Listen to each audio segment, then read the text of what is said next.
Baby নান আর পনিরটা দেখে কি লোভ লাগছে? ইচ্ছা করছে খেতে? চলো তাহলে আমার সাথে শিখে নাও কিভাবে প্রস্তুত করবে। প্রথমে একটি পাত্রে ময়দা নিয়ে তাতে অল্প একটু লেবুর রস এবং গুঁড়ো দুধ দিয়ে ভালো করে মিশিয়ে নিতে হবে।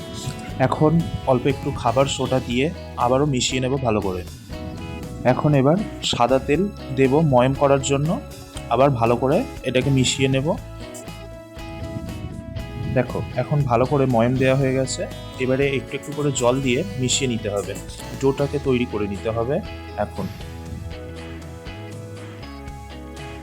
এই ডোটা না খুব বেশি নরম হবে আর না খুব বেশি শক্ত হবে, যেমন নর্মাল অন্য দিনে রুটি করার সময় বা পরোটা করার সময় যেমন ডো হয় ঠিক সেরকমই ডো হবে।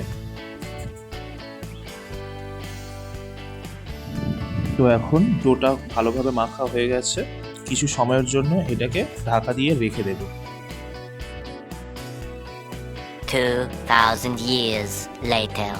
এখন তাহলে লেচিগুলো কেটে নেব এবং লেচিটাকে ভালো করে রুটির থেকে একটু ছোট সাইজের করে বেলে নিতে হবে।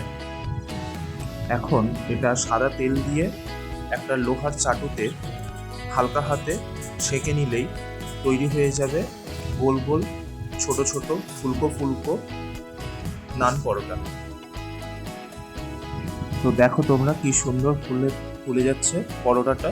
এইভাবেই তোমরা বাড়িতে বানিয়ে নিতে পারবে without any east, without card.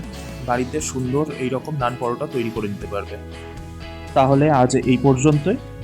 যদি ভিডিওটা ভালো লাগে তাহলে অবশ্যই একটা লাইক করে পাশে থেকো।